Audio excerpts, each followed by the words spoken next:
9h50 le matin sur France 3 Paris-Île-de-France, c'est parti. Et d'abord, on s'informe.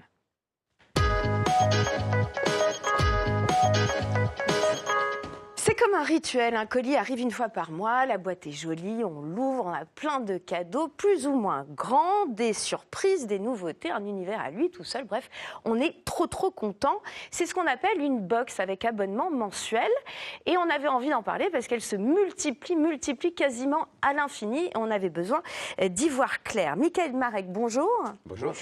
Vous avez créé 2 comparateurs internet, toutes-les-box.fr et la boxedumois.fr ainsi que la chaîne des box, c'est dire s'il y en a parce qu'on avait besoin justement d'y voir plus clair. Les box mensuelles, Nicolas Deuil, avant de travailler sur ce dossier, ne les connaissait pas.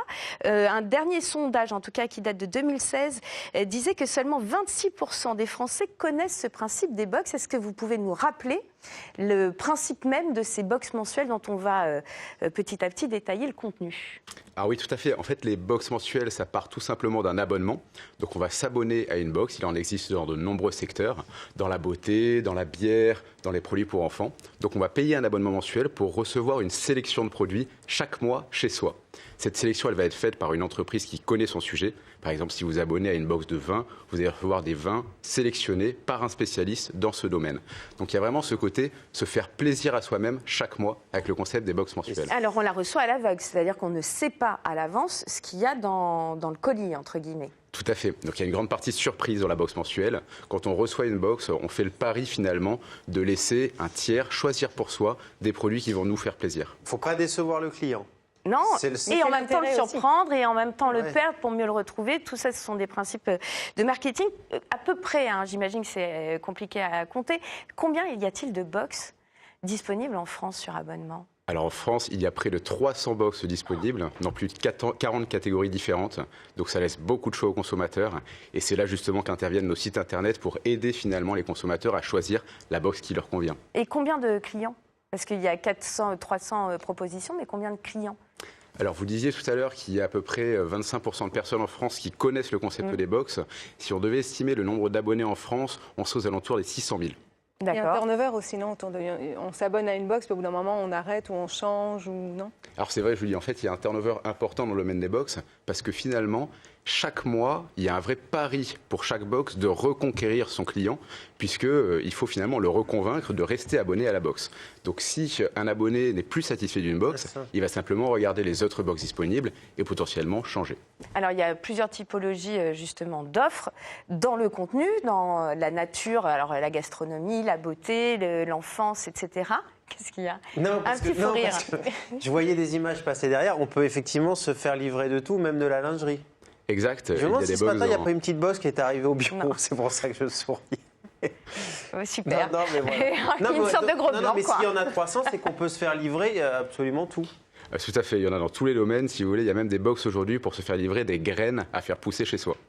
Oui, donc on n'arrête pas le progrès. Juste la typologie des gens qui envoient ces box, c'est des grands groupes, c'est des petits entrepreneurs. Moi, par exemple, si je veux créer ma box de lingerie, puisque vous en parlez, je peux le faire de mon côté. Et à côté de ça, il y a aussi des grands groupes, voire même des marques de luxe qui se mettent à remplir des box, c'est ça ? Alors tout à fait, c'est vrai que le concept des box a démarré avec des entreprises qui sont devenues assez rapidement assez grandes, puisque la première box a été lancée aux États-Unis en 2010 avec Birchbox, qui après 1 an seulement d'existence a atteint les 45 000 abonnés. Alors ça c'est une histoire intéressante, C'était 2 étudiantes de Harvard, je crois, qui ont décidé justement, parce qu'elles aimaient bien les produits, d'aller en faire profiter les autres, et puis évidemment avec leurs études de commerce. Mais justement, comment est-ce qu'elles sont arrivées en France? C'est ce principe-là qui a vraiment été calqué en France aux alentours de 2012? Exactement. Dès 2011, la première box beauté est arrivée en France, qui a par la suite été reprise par Birchbox, donc qui a voulu arriver en France également. Donc après seulement 1 an, on a vu ce phénomène arriver en France et devenir très populaire très rapidement. Alors, dans une box, ce qui nous plaît, c'est le côté surprise, c'est le côté découverte des produits. Qu'est-ce qu'on y trouve dedans? Pour le plus grand nombre de box, c'est autour de la cosmétologie actuellement, des produits de beauté, plutôt donc féminins. Qu'est-ce qu'on y retrouve dedans? Des marques qu'on ne trouve pas dans le commerce, des nouveautés ou au contraire aussi des hits? Dans quel format? Parce qu'on dit que c'est plutôt des échantillons aussi qu'on reçoit dans les box parfois. Alors ça dépend des box, c'est-à-dire qu'on va avoir des box qui vont être plutôt focalisés sur des produits grand format. Si vous abonnez par exemple à une box de vin, c'est assez rare de recevoir des échantillons. Et c'est vrai que dans le domaine de la box beauté, on va plus souvent retrouver des petits formats pour essayer le produit à la maison. Et s'il vous plaît, derrière, racheter le produit en ligne. Donc ça veut dire que c'est une opportunité pour les marques, c'est de la pub. Du placement de produits. Du placement de produits, ouais. Particulièrement dans la catégorie beauté où en effet, il va y avoir d'un côté le consommateur qui va s'abonner, donc payer pour recevoir la box, mais également les marques qui vont payer les créateurs de box pour pouvoir proposer et faire tester leurs produits à des clients. Donc ça va être soit pour tester des nouveaux produits, soit simplement pour en effet faire une campagne de publicité. Alors justement, le tout est de savoir si on y gagne en tant que consommateur, outre la surprise et puis se faire plaisir une fois par mois et d'avoir ce rendez-vous-là chez soi. Extrait d'un sujet diffusé sur France 3. Dans ce coffret à 15,50 €, 40% d'économie. Et dans celui-ci, vendu 13 €, 60% de réduction. Une bonne affaire? Pas si sûr. Car il y a aussi une autre surprise, la taille des produits. 50 ml, 20 ml, 15 ml. Ces miniatures ressemblent à s'y méprendre à des échantillons. Alors, qu'achètent vraiment les clientes de ces box? Nous sommes allés poser la question au numéro 1 des coffrets beauté. Chaque mois, les abonnés payent 13 € pour recevoir 4 à 5 produits. Mais pour ces produits, l'entreprise ne dépense pas un centime. Il y a 3 teintes. On dit aux marques, plutôt que d'aller mettre vos miniatures à la caisse d'une parfumerie et vous ne savez pas dans les mains de qui ça va tomber, voilà, les marques nous les donnent et nous, on se charge d'aller les mettre entre les bonnes mains.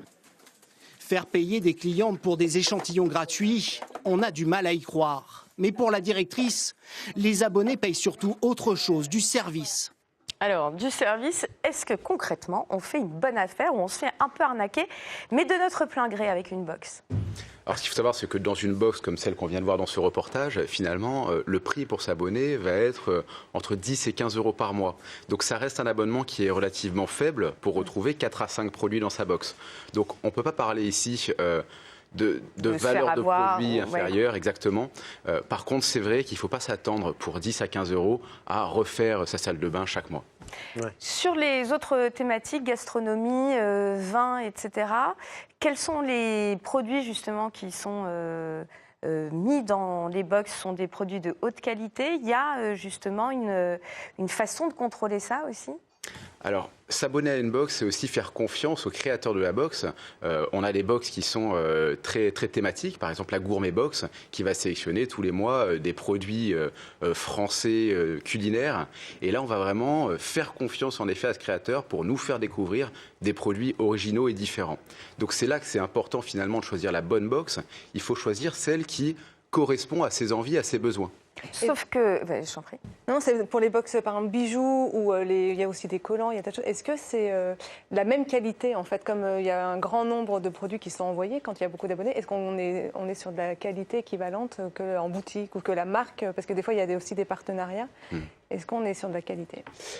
Alors c'est vrai que dans les box collants, par exemple, on ne va pas retrouver des collants qu'on retrouve dans le commerce.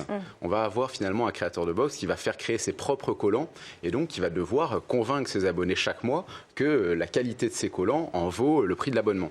Donc en effet, quand on parle de qualité des produits à l'intérieur de la box, il ne faut pas oublier qu'il n'y a pas d'engagement dans toutes ces box. Et donc un abonné, à tout moment, peut se désinscrire d'une box et il y a vraiment cette nécessité de convaincre et donc de proposer de la qualité, de satisfaire le client. C'est assez sain. Ce qui est assez simple, c'est la concurrence en permanence. Après, moi, en nous intéressant à ce dossier, c'est de voir à quel point maintenant on va chercher des niches. C'est-à-dire que vous avez parlé des mastodontes du marché, donc Gourmet Box, Birchbox, etc.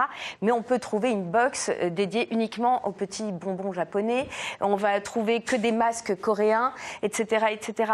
Il y a même une box maintenant qui a été créée pour recevoir ces tampons et ces serviettes hygiéniques de façon mensuelle. À quel point on n'est pas en train d'engorger ce marché-là? Est-ce qu'il a encore une potentialité? Est-ce que tout le monde, finalement, va se mettre à la box Alors, un des intérêts du marché des box, en effet, comme vous le disiez, c'est qu'il n'y a pas que des grands groupes, il y a beaucoup de petits entrepreneurs qui ont vu une opportunité ici.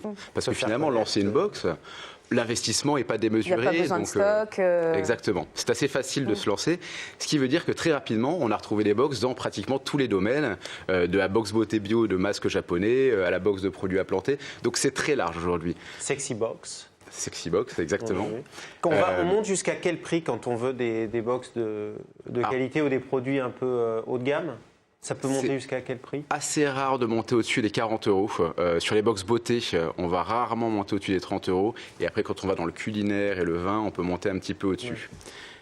Mais c'est vrai qu'en tout cas, ces nombreux acteurs qui ont lancé leur propre box, parce qu'aujourd'hui, avec un investissement minime, on peut lancer son entreprise de box finalement. Ça a conduit à un très grand nombre de box. Maintenant, on ne va pas parler d'engorgement dans le sens où, comme vous le disiez, il y a encore au moins 2 personnes sur 3 qui ne savent pas ce que c'est qu'une box. Et donc, il y a une vraie opportunité encore de faire grandir ce marché avec plein de nouvelles box, plein de nouvelles idées.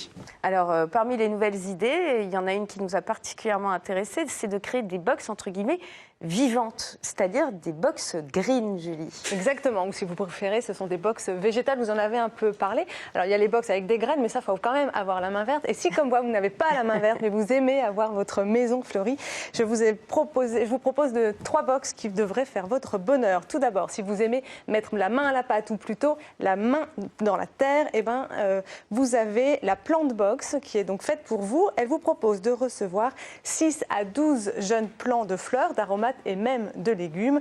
Vous recevez également une fiche conseil pour planter le tout et bien sûr des surprises et des cadeaux, sinon ce ne serait pas une box. C'est le site Jardin Express, spécialiste depuis plus de 20 ans dans les jeunes plants, qui a lancé au printemps dernier sa box. Ça coûte 19,90 € pour une box, 59,70 € exactement pour 3 box. Et si on a juste envie de récolter, comme ça peut nous être... Alors là, vous pouvez recevoir des fleurs déjà coupées qui sont prêtes à orner votre salon.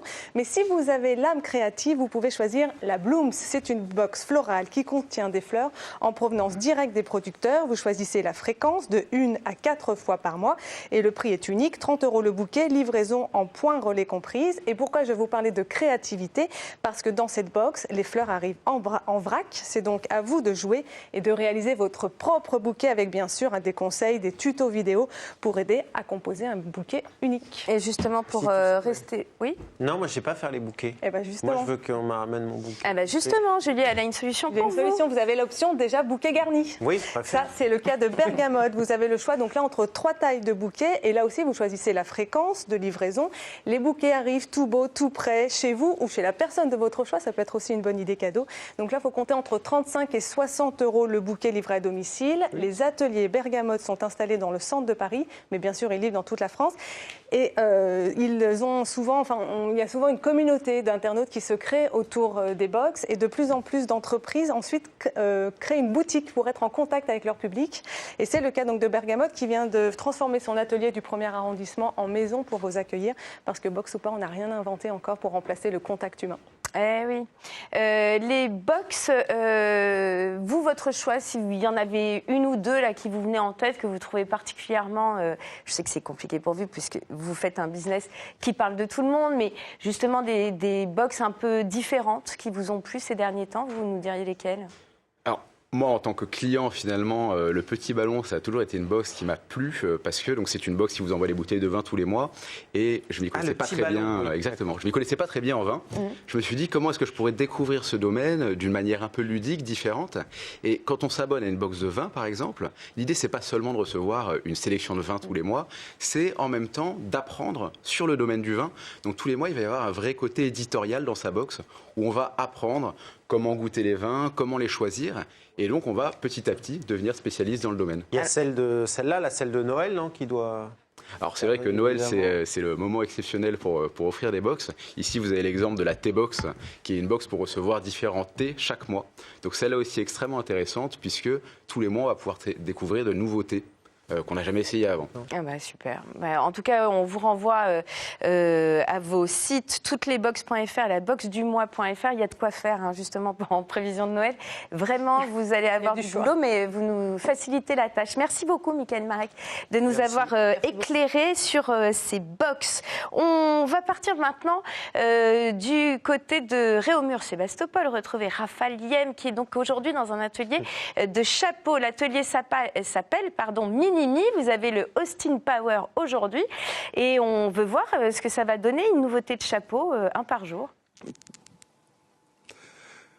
Non mais moi j'aurais kiffé, Valérie, qu'il y ait une box à chapeau tous les mois. Hop, je reçois un chapeau. C'est pas le cas, du coup je les fabrique. Moi.